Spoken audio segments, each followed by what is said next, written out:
Sup, everybody? Sup, Carrie and Rebecca?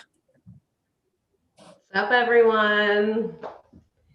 You know, I always find that we sometimes vary in our dance moves when our intro goes. I mean, I'm curious, is that like a kind of a feeling in the moment thing, or do you guys pre-plan your dance moves, or is it something else? Carrie, do you practice your dance moves? No, it's totally in the moment for me. Yeah. Yes, me too. I think you can probably judge, like I came in on two wheels, coming in hot. And so that was my moment to kind of breathe and like just get some jam going. What about you, Matthew? I could actually see you practicing your dance moves. Oh yeah, in the mirror in the morning, I'm like, yeah, I get that self-awareness piece going. I'm like, you got this. You got this. Go, Matthew. And then the kids and the wife come in and go, what are you doing, man? What are you? It's my step dance. That's right. She said, well, by this time she already knows where I'm at with that stuff. So she just rolls her eyes and then that's it. You know, that's how it goes. Oh, what a saint. What a saint. So, man, we have been going with these encouragement cards and, ooh, I feel like that has been a fun way to start the show. Ooh, look at you. What you got there on top? That looks different. Yeah, well, you know, since spring has sprung, I thought maybe the grow card today would be a great way to start our sup episode. And so today's grow card that I pulled was rhythm. Feel the rhythm of your breath. Feel the rhythm of your heart. Everything has rhythm. So a little self-reflection moment, almost like a meditation in a way, you know, because meditation will have you focus on your breathing and those things. So I like that. That's really nice. Well, we were just talking with our dance moves. Feel that momentary. Yeah. So I think there's a couple of new ways for folks within our certified community, as well as everybody out there, some new ways for folks to grow. Carrie, do you have some ideas? Yeah, I'm going to share my screen and show you guys. Can you see my screen? Yes, we can. Oh, awesome. Yeah, so there's always things to do on our website, but we wanted to point out our virtual trainer session coming up on April 27th. And I also took a moment there to put that other picture of the enhanced trainer, because you kind of need one before you have the other. And there's tons of ways to practice and learn your skills, connect and get support on our site, and subscribe to Tipa's Clips, the ODJ, tons of ways to connect. Hey, Carrie, that enhanced trainer, that's what we were talking about last week, right? Yes, exactly. The one for first responders training. And that is in June, the beginning of June. So someone would need to come to the trainer cert first, and then they could do that enhanced trainer. Yes, exactly. Yeah. So but anybody that already has the PAC trainer certification could come. Yep. Yeah, so you have to already be PAC certified to get that. So yeah, squeeze it in. You'll be ready for June 8th on that first responders training. Then awesome. I also wanted to show, you know, we have a ton of viewers out on YouTube, and thank you for viewing, sharing our content. We also have daily content for free over on Facebook. And Matthew is up there at 8 a.m. Eastern talking with Tipa for 10. And then our PAC team does free how-to sessions. They're focusing on from Monday through Friday, live at 5. You'll see our wonderful mentors, Beth and Alejandro, Amanda, Shelly, and Catherine. I brought in the titles from last week. This is the last 7 that Tipa did. Last Sunday, she was working with the grandkids doing creativity and support. Anything stick out here to you, Matthew? Do you remember any of these sessions from last week? It was so long ago. I do. Yeah. Well, and we were kind of talking about this before we started the episode today. One of the moments I have that's a little exciting for me is getting a chance to work with Teepa in the morning. So I definitely recall those morning sessions with Teepa. Yeah. Here's the titles from 11.5 last week as well. They were doing some stuff with Pearl State. I had a sub for Shelley, and we had a video with Teepa and Amanda on how to provide support for someone who sleeps on their back and has contracted crossed arms and legs. You know, like, how do you help them out of bed? How do you help bathe them? Things, those kinds of questions. And then tomorrow, even more free stuff. We have, we'll be on Facebook with our problem solving with the PAC team. So watch for us over on Facebook at 7 o'clock Eastern time. What I got next? We're here every Tuesday for SUP. And then our next Ask Teepa for Anything is May 5th. It will be on YouTube next in May 5th for Ask Teepa Anything and Dementia Problem Solving. Once again. Carrie, I'm so excited for that dementia problem solving. I have not been to that. I gotta say, there are so many things that PAC does, and I haven't seen it all. I'm not sure that anybody but Teepa, maybe not even Teepa, has seen everything, but probably because I don't think she sleeps. Right. And I do feel like she sleeps. But I'm so excited for tomorrow night just to do some problem solving with PAC. That's so cool. Yes, it would be awesome. I think we have 5 guests coming, maybe 3. I don't know. I've talked to so many people. I'm not sure at this point, but we go a little bit in depth with more in depth than what we do with Ask Teepa Anything. So it'll be very interesting to get the whole team's take on consulting cycles for people that have sent us their questions. And if you need to send us a question, you can contact us at dps@teepasnow.com. All right. Yeah. And speaking of the teams, and what an amazing team, because that ATA team, the Ask Teepa Anything team, also does the problem solving with the PAC team, and such a great team to work with when it comes to doing that. And, another great team that we really want to bring to up and show their shine, especially tonight, is this team out of Holland Home. And so I'd like to welcome Rosemary and Lois from Holland Home to SUP. Welcome to SUP, guys. Thank you. Sup, Rosemary. Sup, Lois. Hey. Well, yeah. So again, speaking of amazing teams, now we had a chance to talk with you guys, and it was awesome to hear all of the great stuff you guys have been up to and the things you've been doing. And before we get into that, though, we always like to know more about the folks that we're talking to, especially our audience. Want to know who you guys are. And so tell us about yourself and tell us about Holland Home. So my name is Rosemary, and I've been working with Holland Home for about 8 years. And Holland Home is a continuing care retirement community.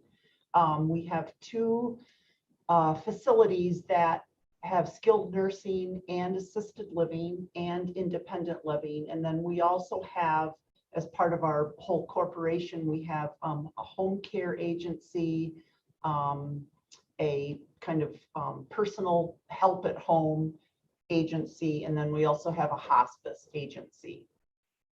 And I'm a nurse and have worked in healthcare for quite a few years in quality and risk management, in mental health, just a whole smattering of things.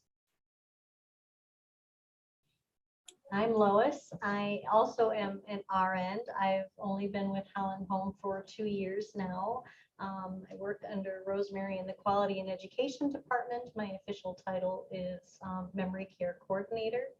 So I've been very fortunate to join the passion of caring for our folks with dementia.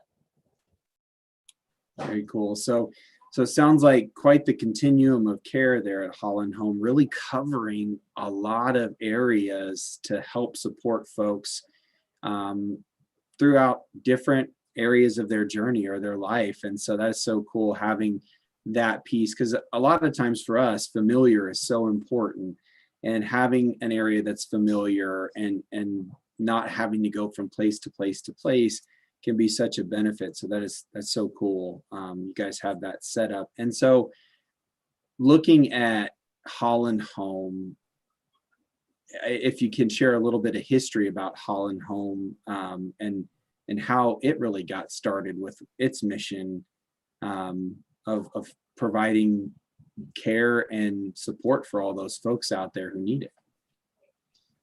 So Holland Home has been in the business for just a little over 125 years. And we kind of started obviously caring for the elderly, caring for people who have dementia has been part of our mission from the get-go. But we got more into dementia care about, let's see, almost 5 years ago, when we got a grant from the state of Michigan to pursue just enhancing how we care for people with dementia. And I and my department was charged with obviously using this grant money, which is a wonderful thing.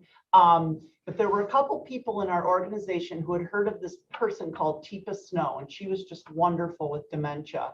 I had never heard of her before, but we were kind of charged with, investigating, pursuing what sorts of things she had to offer. And that started a long journey. Yeah, so you guys got wind of this Teepa Snow lady, and you started looking into, okay, who is she? What does she do? Where can we find some things? So what was that first experience you guys had with Teepa? Was it like her recordings, or was it an actual going to a presentation she did, or something else? I think she had actually come to our area here in Grand Rapids, not to our organization, but within the area to speak. And I went to hear her speak along with some coworkers. But I probably really got a full taste of her when I and another person in our department signed up for the trainer certification. And so we went to Asheville, North Carolina, and spent several days there. That was just kind of incredible. I figured I had signed up for just kind of a traditional sort of training, as a nurse. I'd done a lot of continuing education things, and I thought, well, we'll, sit in seats for 2 days and take notes. And of course, it wasn't like that at all. No, and what's even more interesting about it is it wasn't really in the original plan for you to go to that particular cert, was it? It was kind of That's absolutely right. So we have, at that point in time, our department we had 2 people who were especially were RN educators, and they really did the education of the staff. And so they were both going to go. And one of the people was very excited about it. And the other person, I learned, was kind of like, oh, I really don't want to do this. And I thought, well, I mean, being able to go anywhere for training is a treat. And I thought, I'm not going to waste that money on somebody who doesn't want to do it. So I ended up going instead. And when I came home after that weekend in Asheville and told my husband some of the things that I had done, like singing "I've Been Working on the Railroad" at the top of my lungs in front of a group of other people, he couldn't believe it. He's like, that doesn't sound like you at all. So that gives you a hint of, kind of how transformational that time was. Yeah, no kidding. And like you were saying, the difference between those traditional trainings that so many of us in the healthcare field have been used to, when you go to a presentation or something for continuing education credits, more oftentimes than not, it's somebody up there just speaking to you, showing a slideshow, and that's about it. But totally different story when you go to a PAC training. Yes, Very, absolutely. very kinesthetic. And so you guys got a chance, you went, you got certified, and you came back. And so what started happening once you got back and you had this training and you got going with it? What did you guys start doing with this?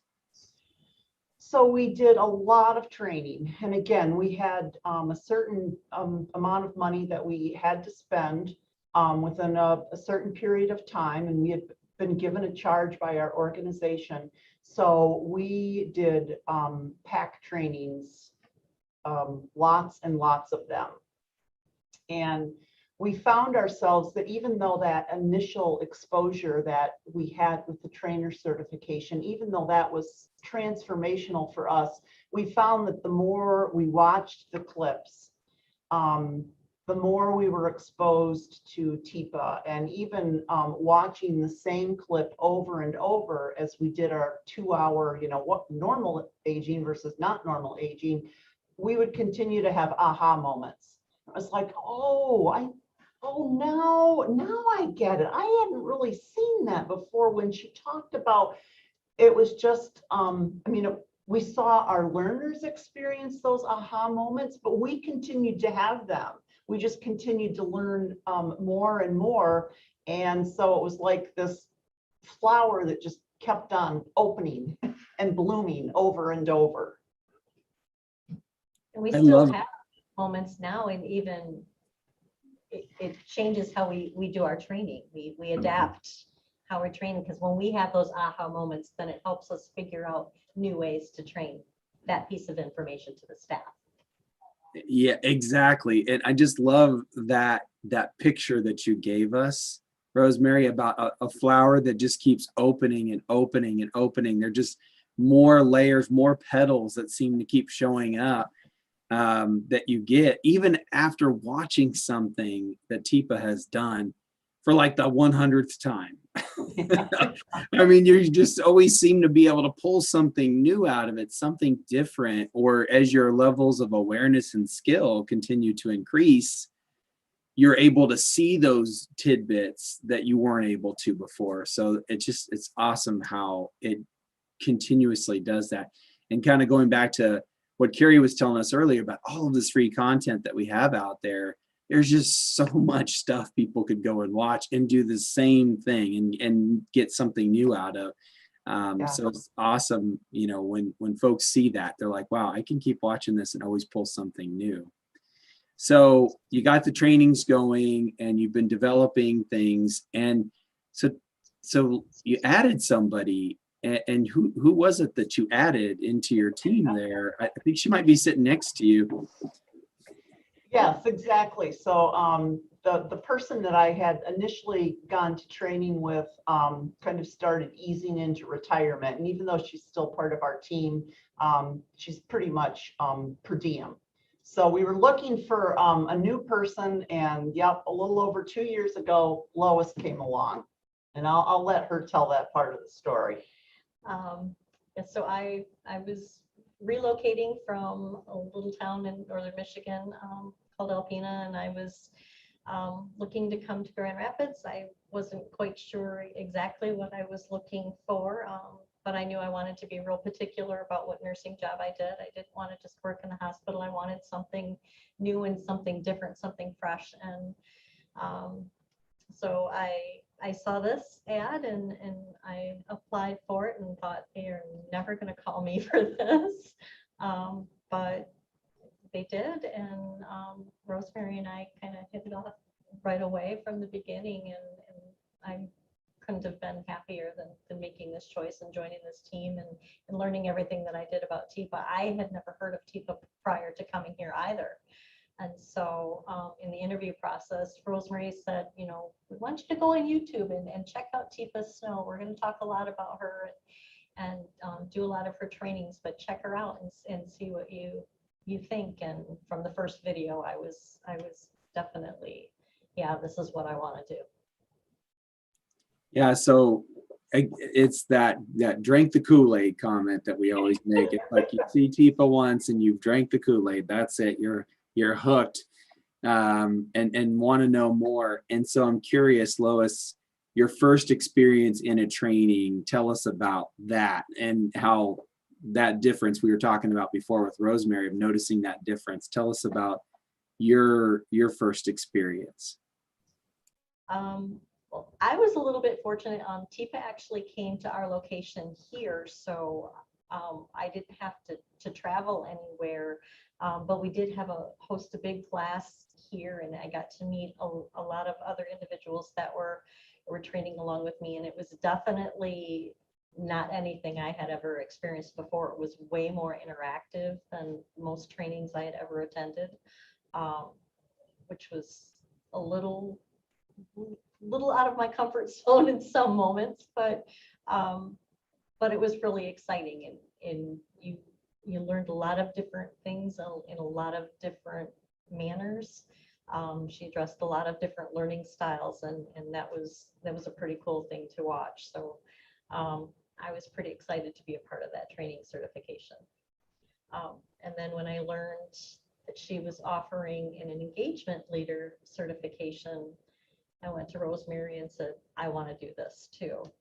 So I got a chance last year to complete that, even in our virtual world with, the pandemic. It worked out pretty well, even doing it online, and it was still extremely interactive and very challenging, and I was really pleased to have had that opportunity.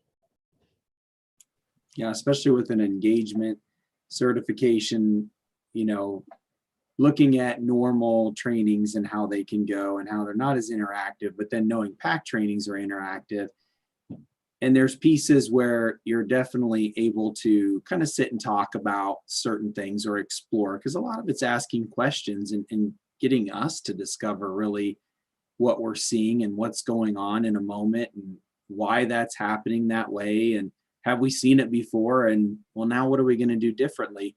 And that engagement piece, though, oh my gosh, thinking about all of those different things that if you were in person, you would be able to do and work on. But how could PAC do that in a virtual world? But boy, they sure have found a way to really make these trainings so engaging, even though it's like this through a Zoom call. So it's so great to hear folks when they tell you like, wow, yeah, I didn't think this was going to be anything like what I wanted it to be, but it turned out to be amazing even through Zoom. So that's so cool. And so speaking of trainings, what have you guys been up to? So you got the team together, right? The A team is together and you're rolling out these trainings and you're doing things. So what else have you guys been up to there at Holland Home, keeping these PAC skills rolling and building awareness? So we've been trying to keep everything, despite the pandemic, we've been trying to keep as much training in as possible. So we're still continuing with our PAC trainings. Once a month, we offer an experience, what we call the Dementia Journey, which is a live experience where folks have their senses altered and tasks to complete, kind of give them an empathy experience for persons living with dementia. We are working toward a PAC designation, which we were able to achieve for one of our memory care units, and we have 4 other units that we are doing weekly TIPA sessions with, coaching sessions with individuals. Yeah, so you guys have been doing a lot of keeping, especially with COVID and the pandemic, trying to find a way to keep this ball rolling and not letting it stop it in its tracks. And I recall something you guys had told me back when, or told us when we were talking before all this, about a way when you first started doing the trainings, the way you were getting people in, you were noticing sometimes, you know, they came, but they didn't necessarily want to be there, or that you could tell they were like, you know, okay, all right. But how did you guys, you did something, you started pulling people in, you were using something that might be kind of considered one of those needs that people enjoyed, that you started to notice they really liked coming for. We feed them. If you feed them, they will come. And we reward them with chocolate when we go coaching. Yeah, so the importance of looking at how to meet the needs, right, of the folks who you're trying to train, and how that can help kind of get them in the door, bring them in the start. Because you guys, like you were saying, you had some really cool stuff set up. You had these scheduled times of doing some skill building and awareness building, and you were making it a habit of, this is what we were going to do. This is giving multiple options, giving them ways to come in and get that, so it can keep going. And especially as you started looking at, okay, organization designation, we want to be a part of this, we want to get rolling in that direction. And so tell us a little bit about how that conversation started. When did you guys come to that realization of, okay, you know what, this organization designation thing, that's the way we want to go? Well, it was kind of funny because I remember when you guys first started it, and when it was advertised, and I think you know, being on the PAC mailing list and so forth, Lois and I got the emails like at the same time, and we were both like, I think we should maybe look into this. And I mean, we were both like, yeah, you know, let's do this. And so, you know, then we had, you know, the phone calls and, you know, the Zoom meeting, and it was like, oh my goodness, they're offering this. We definitely want to do it. And fortunately, we had a senior member of our administration who was totally behind it. And he was like, yeah, you guys have to go for this. And, you know, we understand the commitment we're undertaking, we understand some of the costs and so forth, but yeah, there's no question about it. Yeah, so you guys got the, and thank you for mentioning the email, because we send out emails, we put out posts, we do all sorts of stuff to try to help folks be aware of all of these different things that we offer. But email, definitely one way that we send things out. So you noticed that email, and you started delving into, okay, what does this mean? What does it take to start working towards that? So how was that initial conversation when you guys contacted PAC? What was that like when you started that process? I remember it just feeling like this is really exciting, and this is really scary, and this is really daunting all at the same time. And I think I even said to Lois after we had talked with you guys, it was like, oh my goodness, this is going to be so much work. And it was, but in a good way.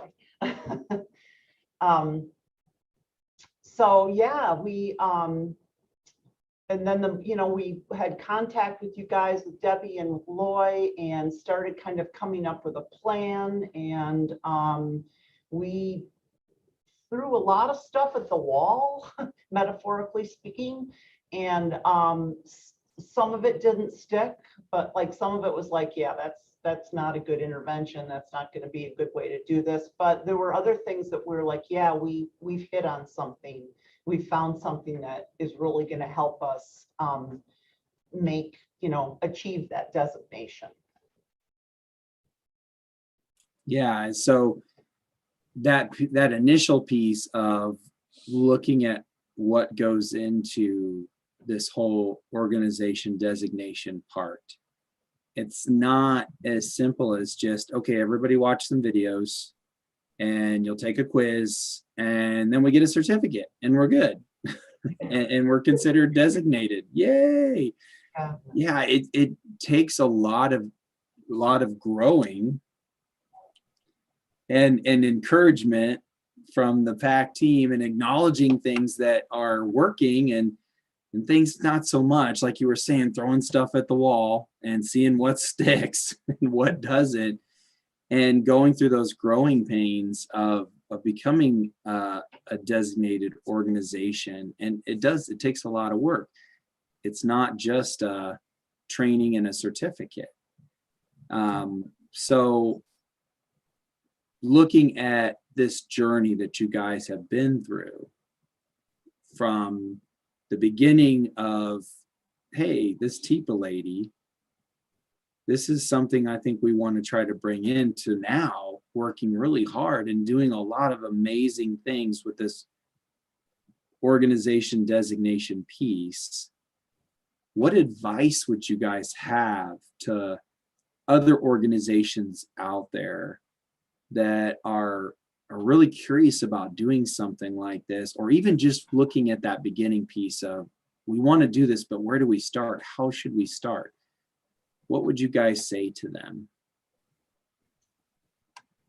I think it starts with, I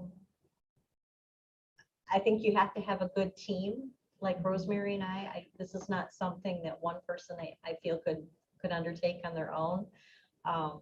Probably no matter what the size of your organization is. We have a pretty substantial size organization, but I've worked at smaller facilities too, and I don't think that this would be something that one person would necessarily want to take on all on their own. They're going to need a support person to kind of bounce ideas off with and grow with. And it also then takes kind of a passion for wanting to change that culture and getting, buy-in from everyone, from executives above to, supervisors, lead aides. Everybody has to kind of get that buy-in, and you have to kind of work together to do that. And so we hosted what we called a PAC kickoff, and we put together a room full of interdisciplinary people. We had management and supervisors, we had dietary, we had anybody we could pull in, social workers, rec therapy, everybody to kind of, hey, this is what we want to do, and presented it in a pretty fresh and exciting way, and to try to kind of get everybody's all buy-in from the start. I think too, the fact that Lois and I were actually talking about this a little bit before the call, and we are blessed to have every certification represented in our organization. And again, that's in large part a gift to having our senior team members be so supportive and so in this, going doing this journey with us. But we've got coaches, we've got trainers, we've got engagement, we've got advanced consultant, and I think that too really provides for like a 360 sort of approach, where you can try to meet those goals and take on those initiatives from a multitude of different directions. Yeah, so that whole team thing is huge. Mm-hmm. It can't just be one person. One person can make some difference. They can definitely do some great things, but oh my gosh, there's just so many different things, so many different aspects of this, that it's really hard for just one person to do that. And having that team, and especially part of the team being the upper folks, right? Mm-hmm. The people who are kind of making the decisions on where resources go and how things play out.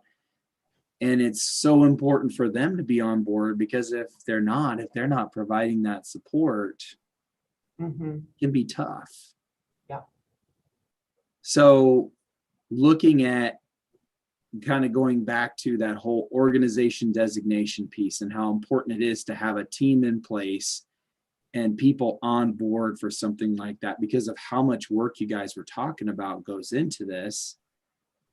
So I'm curious, and we want you guys to stay on with us because we're going to bring on some people that you guys know that helped you with this part. So welcome to SUP, Loy and Debbie. Welcome to the Sup Gang. Hello. You know, Sup. when Rosemary and Lois were talking about that team approach, it really made me think about PAC and how, for those of you that are team members out there watching, and maybe others have heard this, but we had kind of an internal team building activities last Thursday and Friday. And so it made me kind of think about that when you guys were talking about the team and that idea of servant leadership. And one of the things we practice, because, you know, PAC is all about skill building. We're not off the hook. We all had to practice our skills, was this idea of kind of describing what is PAC to people. What is PAC? And many times we get into this PAClish. I say we speak PAClish, we speak our own language. So I wanted to just kind of pull the reins back, everybody. So do the first skill of that prefrontal cortex. What is it, everyone? Whoa. Impulse control. So you guys had great impulse control, and I'm not saying that, but I do want to pull us back for a second and say, do you have an elevator speech? Do you have a short answer? So we keep throwing out this organizational designation. Guys, what is this? Lloyd, Debbie, you do this with PAC. Tell us what organization designation is. Yeah, PAC Organization Designation is a way of saying that this organization is in alignment with PAC philosophy and uses PAC skills. I used to say it's the TIPA seal of approval on an organization, but the reality is that it's really a two-way commitment. It's what the organization has committed to doing in terms of training and awareness building and skill building. And then the other side of it is how PAC is committed to supporting that organization. And then both of you, it sounds like Debbie and Loy have been instrumental in supporting Holland Home and Rosemary and Lois. Is that correct? Yes, we are really proud of them. It's been a lot of hard work. It's not easy. It's meeting a standard that's quite high, actually. It's a lot of work and a lot of commitment by staff on all levels. And so they talked about how that first conversation, it was kind of like, that amygdala went, whoa, this is overwhelming. Thank you, Rosemary. Thank you, Lois, for being honest about that, because it is a high bar. I mean, anyone that's been involved with PAC knows that it's not easy street. I mean, we work hard, we really skill build. So I'm curious, what is that process for achieving those levels of org designation? So our process first is that an organization will hear about organization designation. So that's the first step, is that they learn about it. And then they submit an application. And that gives us an idea of, okay, we have somebody who's interested. So we get their application and we look at it to see, are they really ready for this? Because as Rosemary and Lois said, it takes a lot of preparation before you're even ready for us to visit or engage in that conversation. So having those members of the certified team already set, already doing coaching of direct care staff, already doing training of all employees in the building.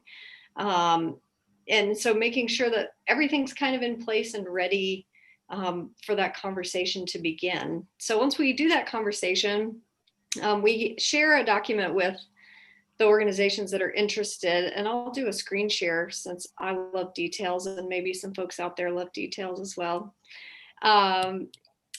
To look at what we are really looking for, because there's no secrets in PAC. We're not trying to trick you. We're not trying to like look behind the bushes to see what you're doing. We want to be open about what we're looking for. So can you guys see this participant level? Nice. So we have several different levels, kind of like we have skills in PAC, and our skill level increases as we keep working. working on our different skills. Same thing for organizations. So there's several different levels. The participant level, and you'll notice, I'll just talk about participant and then level 1 aware.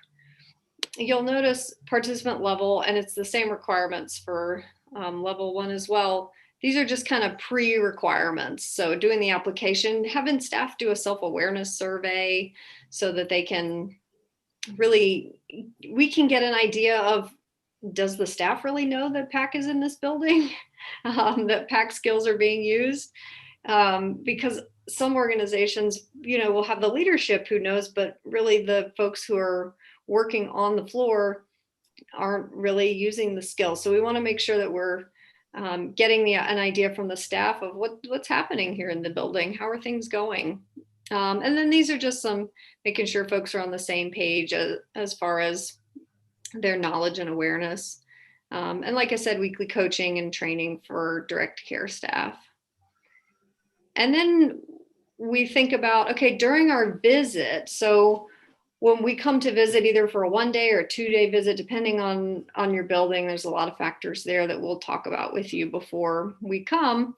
We want you to get an idea of what the PAC team, which is generally Debbie and myself, what are we looking for when we come to your community? We'll walk around, we'll interact with folks, we'll play bingo with your crew, we'll do whatever you're doing.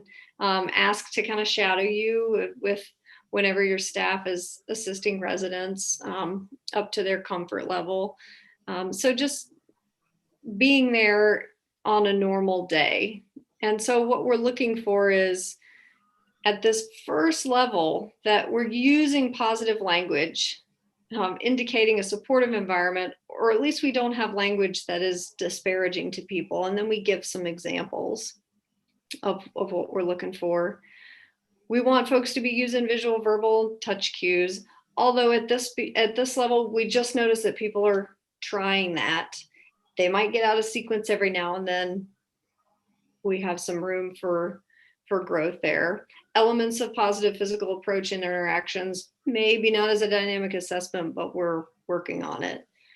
Use of hand under hand, but maybe there's some more situations that hand under hand could be useful.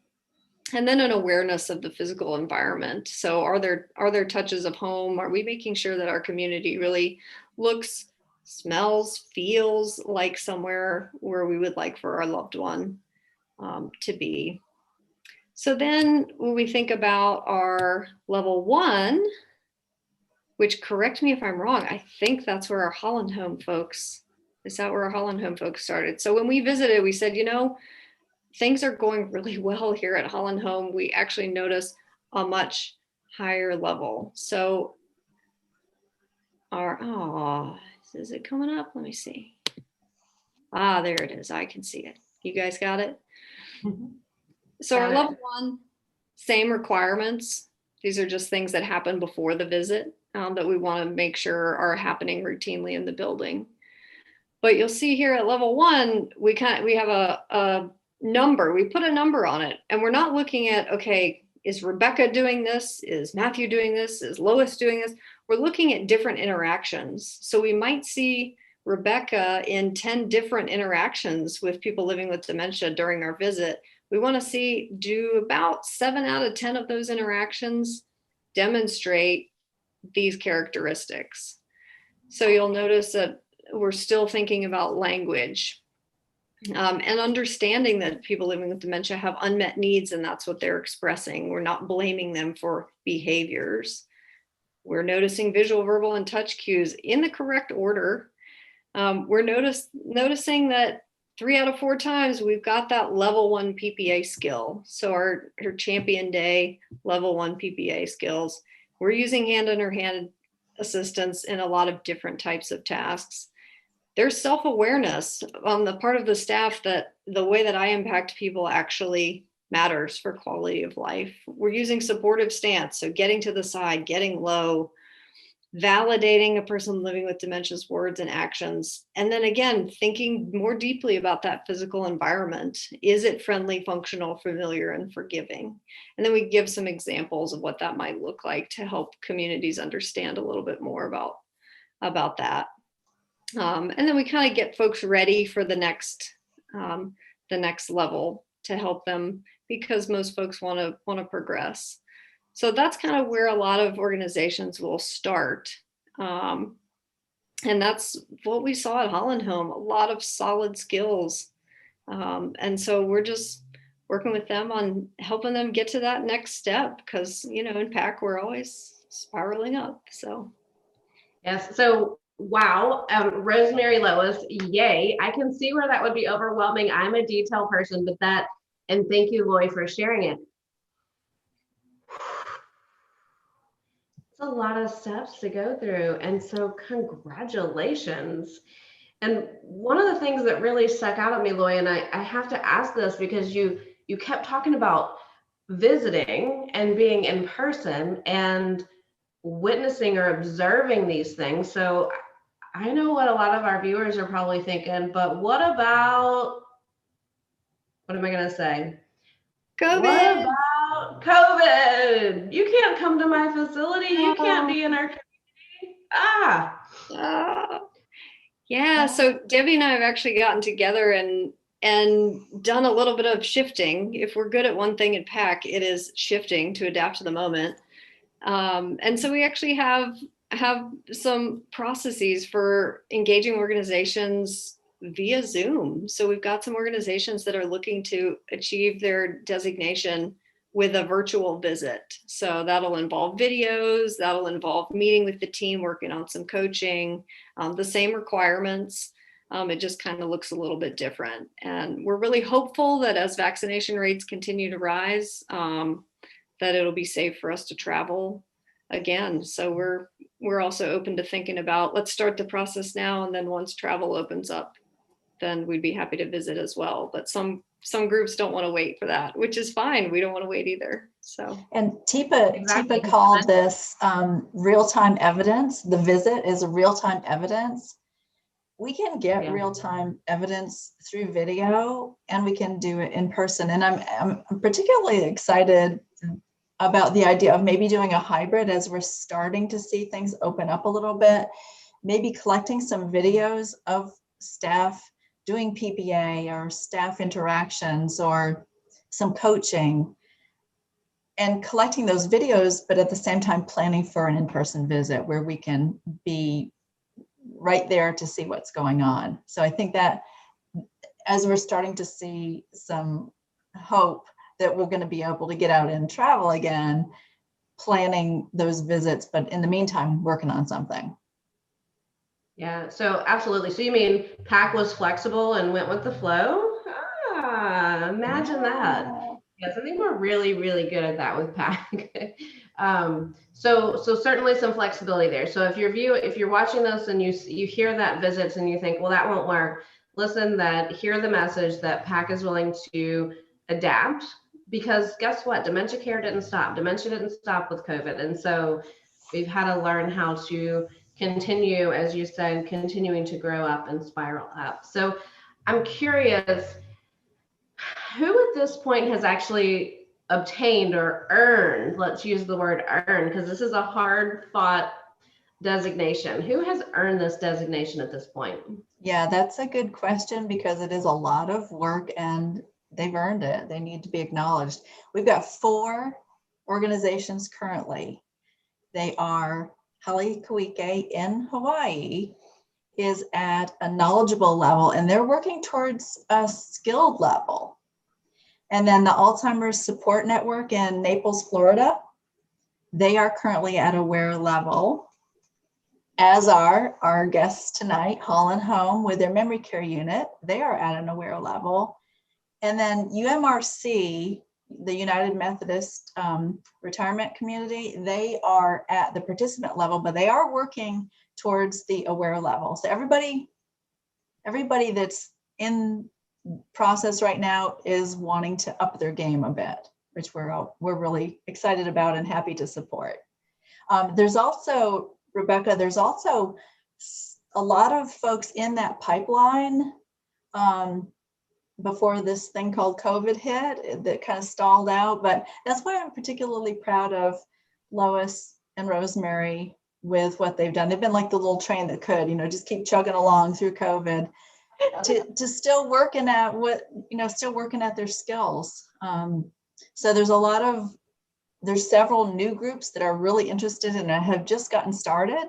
And we're excited to support different kinds of organizations, not just the big CCRCs, because we know good dementia care can happen in any setting. So adult day programs, home health, other like small residential care homes. We've got several groups that are really interested in becoming a PAC designated organization from those types of organizations. So that's really cool. So yeah, so that's an interesting point that you bring up. So it sounds like, I guess, a two-part question.